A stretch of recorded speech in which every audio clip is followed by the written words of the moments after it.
Now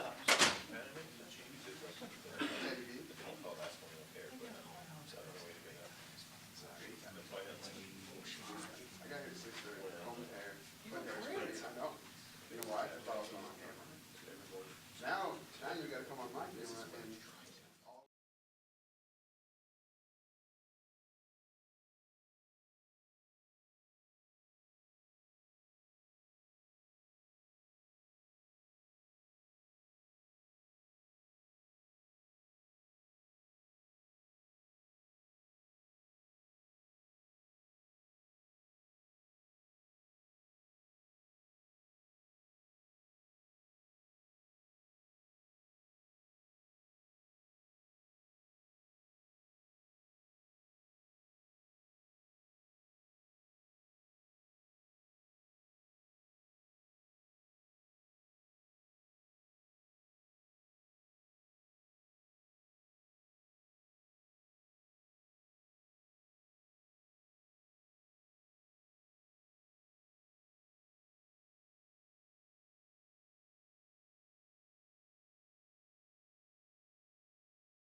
Okay, ready? Thanks for coming out, folks. We're excited about this class and the future Wildcats. A lot of hard work put in by the staff and coaches and our recruiting personnel and the interns and everybody associated with this recruiting process. A lot of these guys have been committed for quite some time, and there was really no drama today. It's probably the least amount of drama I've ever experienced as a head coach on National Signing Day. So it was a good day all the way around, and we were already started working on the future, of course.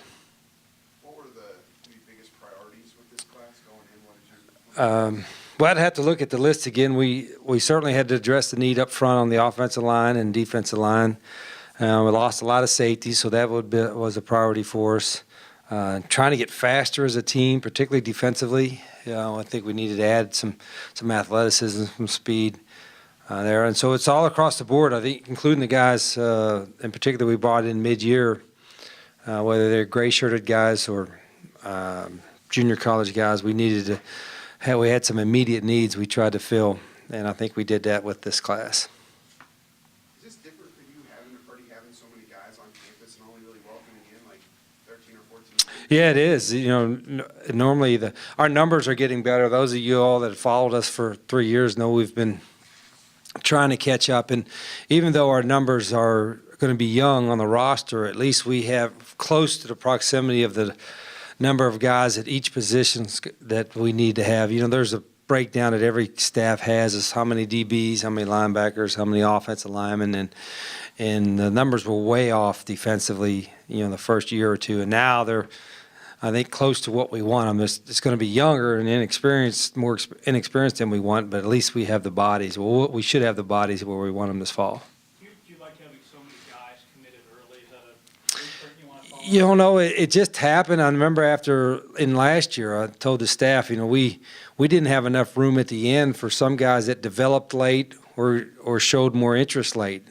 And we wanted to save some spots for this year. Well, that didn't happen.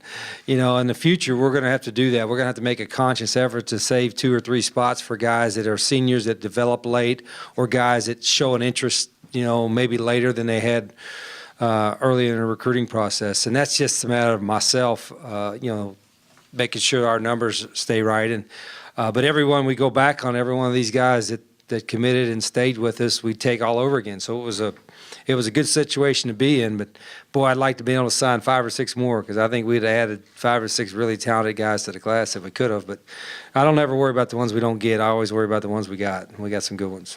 Do you think that might be part of the future culture of recruiting? Less drama?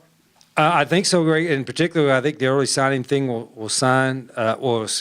pass, and there'll be a third, mid-December signing period, which I think is good. I think it's good for college football. I think there'll still be some drama. I think some kids and then even some of their families like the 3-hat deal and the press conference deal and all that. I think it's a little bit over the top sometimes, but I also think it's a moment for them to enjoy it. So I don't blame them in some respects, but I think it's kind of strange as it sounds.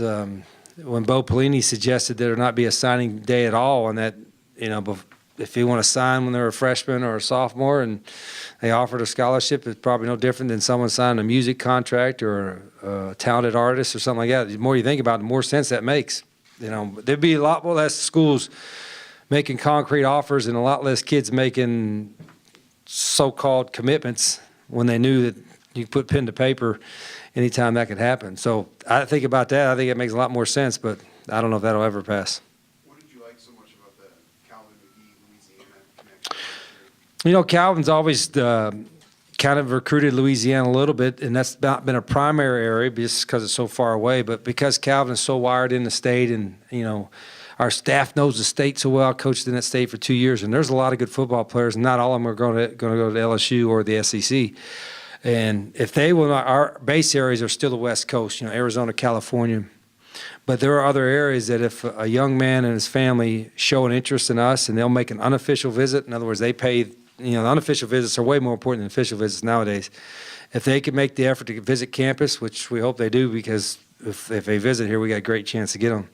If they make that effort, we're going to recruit them. And that's what happened with these guys. I mean, they wanted to visit. They were sincere in their interest, and Calvin did a good job recruiting them. So I don't, whether that starts a pipeline or not, our best recruiters a lot of times are current players. So I think these guys will have a great experience, and then future, teammates or former teammates of theirs may want to come as well. But it just happened that way. How much did playing a bowl game there maybe have an impact, or did you know? Probably none.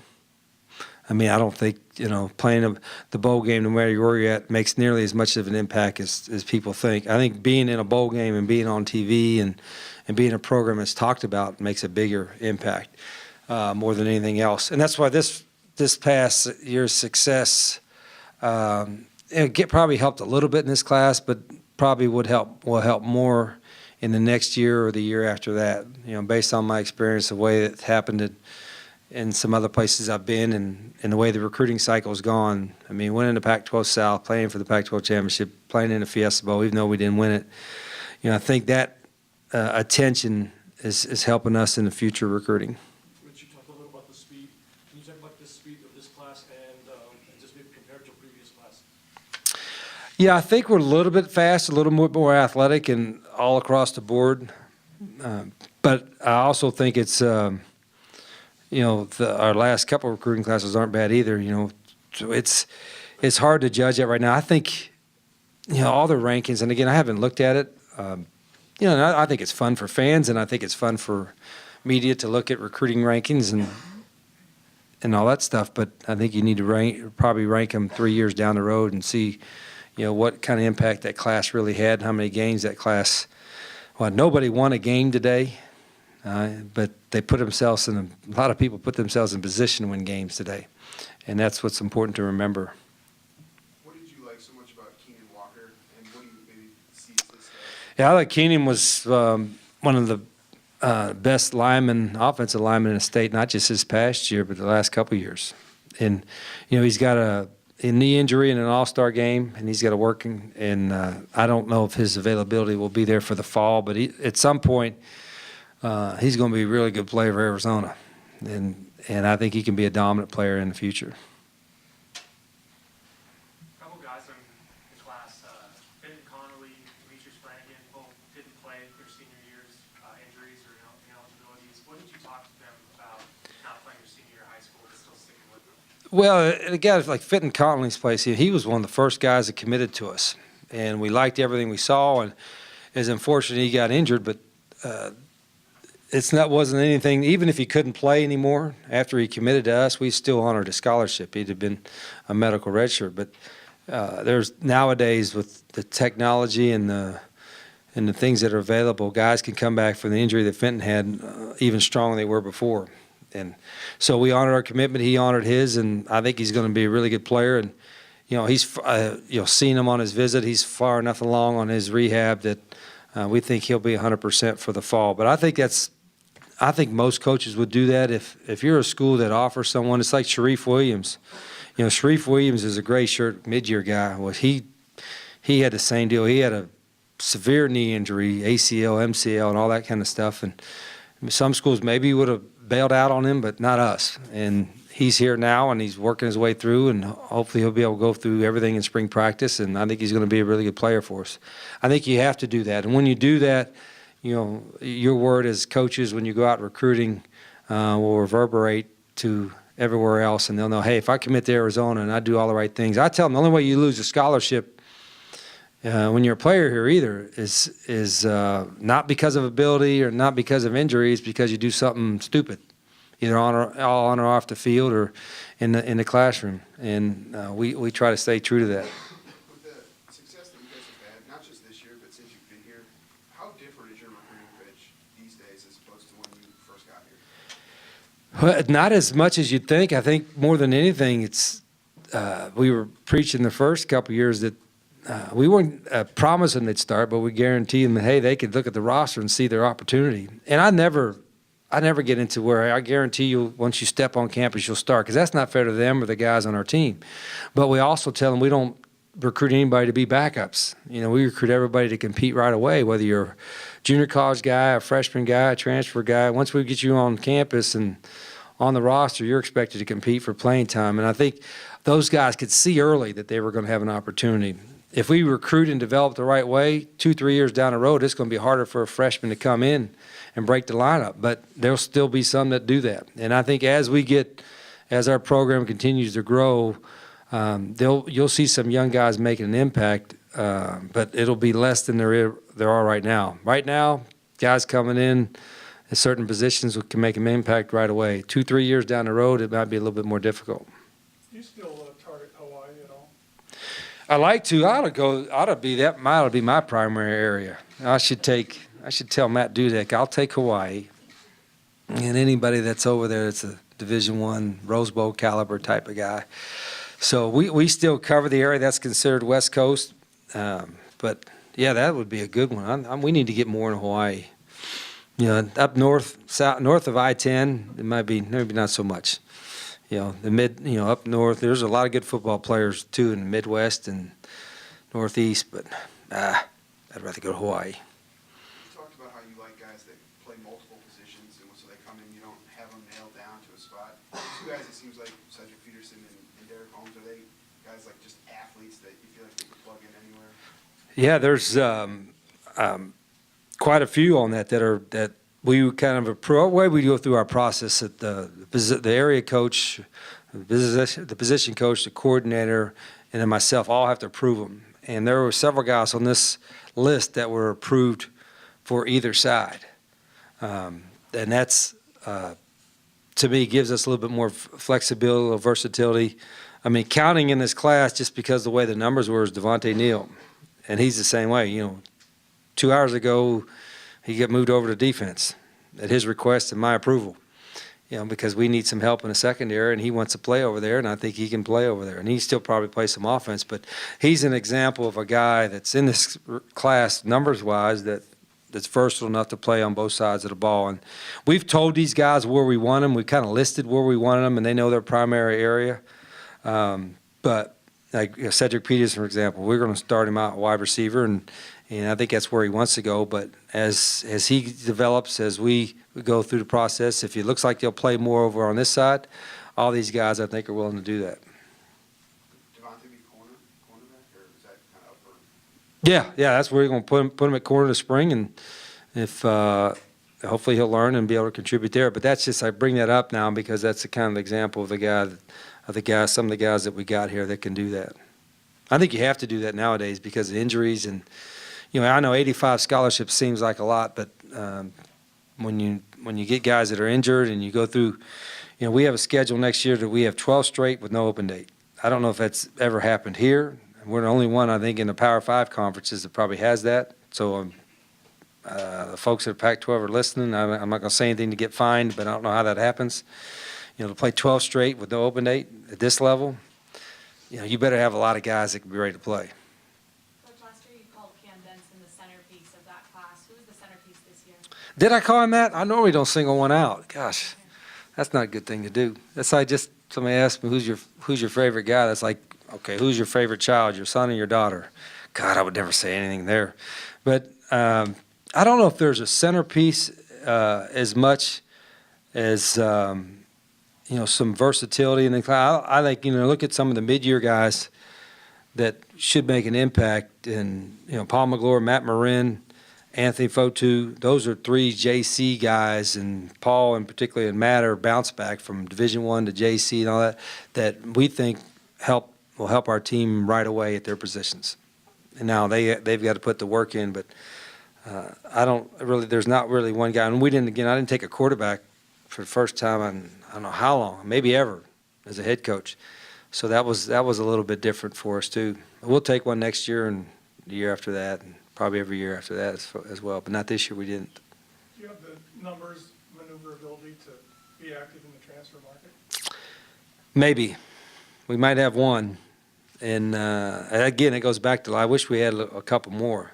And now that interesting, you call it a transfer market, but that's really what it is with the rule of the young men being able to graduate and pretty much go wherever they want as far as finding a different major that they don't have at their current school. It behooves us to have a spot for a guy that could be an immediate help and immediate need. So we think we could maybe do that, but we're not actively shopping that. You don't shop for guys like that. They just happen. Is the use of satellite camps beneficial for you guys? Camps are absolutely critical. In fact, I don't know, without looking at it, half of these guys are probably guys we evaluated at camp and evaluated us. We evaluate them, we evaluate us. And camps are if not the most important thing we do in recruiting, it's one of the 2 or 3 most important things we do in recruiting. Our camp that we have on here, our 7-on-7 camp, individual camps, our satellite camps that we're a part of, absolutely critical. If we could get more young men to visit campus unofficially, it would make recruiting a whole lot easier. I don't know. I think Matt did a thing. I mean, it's over 60% of something guys that made unofficial visits that we wind up getting. I mean, it's a beautiful campus, especially this time of year. It's about 75 degrees, 78 degrees in the next couple of days and sunshine, and most of the people that we compete against don't have 78 degrees and sunshine on February 4th or 5th, so you need to come to Tucson. That's what you need to do. How well did you get to know Sammy Morrison's dad, Daryl? Well, we're limited. We're limited in recruiting, so you don't get to know them as well as we do, but I hear all the stories, so from mom and dad when they were in their time here on campus. But a great family, and he comes from a great high school program. You talk about a bright-eyed, excited to be a Wildcat, and part of the Wildcat family for a long time is Sammy and his family. So, and that's one of those deals where when Coach Dew started talking about recruiting him, I'm like, are we chasing a ghost here? He's got to fly over a lot of good schools to come over to our place. But they had some ties, and they made the effort to make an unofficial visit. So it was a natural to recruit him. He committed early and stayed with it. In your time in coaching Division I football, how much more of an event has signing day become than it used to be? Way more than it needs to be. I mean, frankly, I think it's the recruiting sites and the attention is fun and exciting, and I think it shows to the popularity of football, but some of it's way over the top. I mean, this pulling the hat stuff out and, you know, making an announcement where you want to go with your family, that's exciting, and there's nothing wrong with that. But putting 5 hats on a table and then, you know, it's like which one is the chicken under or the ball under, you know, pulling that. I mean, give me a break. Holy cow, now the guy's going to come think he's going to win the Heisman Trophy when he's a freshman. You know, and I know some players control the deal, and sometimes schools control the deal. But we had a guy in the past that, you know, we were his first offer for a long time and the only offer for a while, and then he got a couple other schools at the end, and then, you know, he wanted to be part of the 3-hat deal, and frankly, I didn't think he was, you know, going to do that to us. So I said, let's make it easy. Throw ours out and make it a 2-hat deal. And he did. And so that was a good thing. But I think it's way over the top. Some of the guys that are the top players in the country and they're truly torn, then they're truly torn. But to put 3 hats out there, 4 hats, and you know, to hold a school hostage like that, I don't know if that's necessary. To have an announcement with your family there and the school there, absolutely. I think that's an exciting moment for you. But the dog and pony show stuff, nah. To that end, Rich, how has social media changed the landscape of recruiting? Well, it's helped and it's hurt. It's helped in a lot of ways because the communication and ability to get to know the young man and his family, and for him to get to know you has been terrific. I think there's a lot more positive, but it's been negative too, and the aspect is, you know, not just for prospects, but for young kids in general. Sometimes they put a certain reflection of themselves, and that's not who they really are, but they want attention, or they seek attention, or the attention's given to them before they're really ready. You know, young people are forced to mature a lot quicker than they used to be. You know, you can't, 16 or 17 years old and being a kid, so to speak, you can't do some of the things that you could 20 years ago. Because it's on your resume for life. So you got to really be conscious about that and the things that you put on social media. But on the flip side of it, it does force some guys to mature quicker and to understand the spotlight that they're under. If you're a highly recruited guy, particularly in football and men's basketball, you know, you're going to be out there, and everything you do is going to be out there just like our guys. And so social media can help enhance your reputation or can hurt it. And you got to be conscious of that. Because we have guys in our department, we have guys in our football office that follow that every day. And it kind of can put you a profile of who you are. And but on the flip side, it can be positive, and then also we can show our program off on social media, and I think our guys do a good job of that. What did you see so early on McLaurin before everybody else jumped on? You know, one is athleticism. You know, he's a quarterback in the past, and you could tell he's an athlete. But then after you visit with him, you're like, this guy's got a certain personality and a love for football that you want everybody to have. And so you saw his athleticism on the different positions that he played, and then getting to know him and his personality. I said, God, he's a guy that's going to enhance your locker room too, you know, as far as being a positive, you know, love football, let me learn whatever you want me to learn kind of guy. Does a home visit have as much meaning as it used to? It does for me. I mean, that's my favorite part of recruiting is the home visit, both when I get to go in their homes or their schools and visit with them, or they come to our campus and visit my home. I think that's to me, without questions, the favorite part of recruiting, because it's not over the social media, it's not over the phone, it's get to see them person to person and getting to know them and them getting to know us. So that, without question, to me. But most of the time nowadays, when it gets to that point, they're already committed. So it's not nearly as impactful, but it may be in the future, who knows. But I like that part. I would put our staff's personality up against anyone's. And it's easy to, I think, portray that when they see us in person. Did you see any effect from losing the 1 week of recruiting for going to the back? Not as much as I thought. Now, my assistant coaches could probably answer that more. I mean, I lost. It was kind of a scramble mode. I don't know if scramble mode is the right term, but it was really busy as soon as we got back into a contact period for myself, and I didn't get out as many places as I'd like to. So that made it down a little bit, but I'd trade that off anytime. Let's do it again. Let's lose a week to play in a championship game. I wish we played better. You know, that's the only thing with that. Do you see early benefits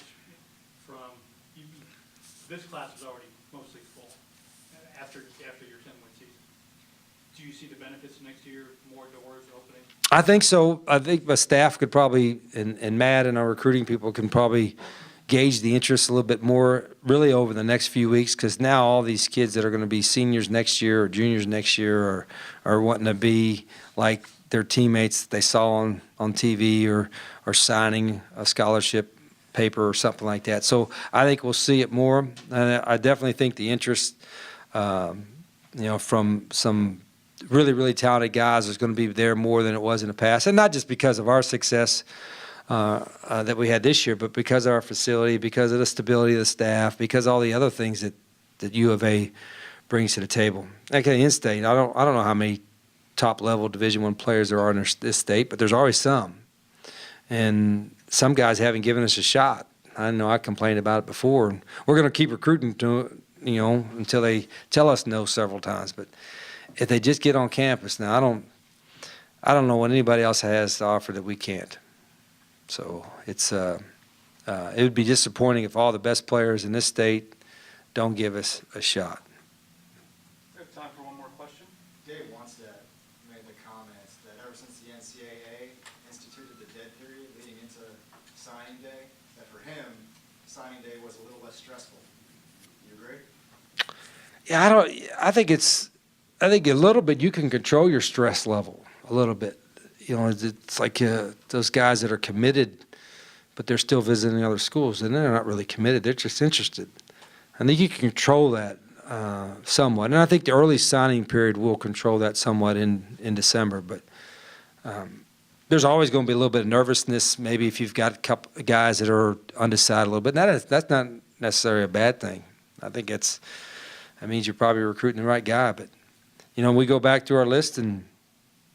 I woke, all this week, or wasn't like, Coach, he's trying this and that, and this is the first time I think we've ever had where there's one or two that were still undecided till the end. But I don't, it could just been what happened this year. But we're going to try to continue to elevate our recruiting, and I think it's been good every year. But I think our recruiting will get better every year too, as long as they give us a shot. In a city of 1 million people, 35 high schools, no Pac-12 signees this year. What do you think of that? Well, I think there'll be some Division I players come out of this area. May not be today, but it may be the next few weeks. And then I can't announce it today, but whenever it happens in 2 or 3 weeks, I think we will have collected the greatest, best group of invited walk-ons in the entire country.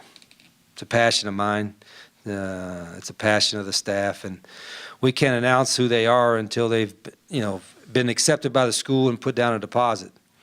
But I think we will have, a dozen or so, maybe when it's all said or done, and I wouldn't be shocked if that dozen invited walk-ons, there's 3 or 4 that'll wind up getting playing time within the next 2 years, and 4 or 5 wind up getting scholarships. So, and that's without really recruiting them. That's just them making unofficial visits, and when they talk to us, we explain our vision for our walk-on program. So some will be local and wind up being Pac-12 players. But I think in answer kind of, vague way to your question, Greg, I think there's good football in this area, but the potential to be better. I think it can get better. And there's some really good coaches there. So the good part about it is I think most of the best ones that have come through here have went to our place, and we'll continue to do so. Okay. Thanks, everybody. Okay. Thanks, guys.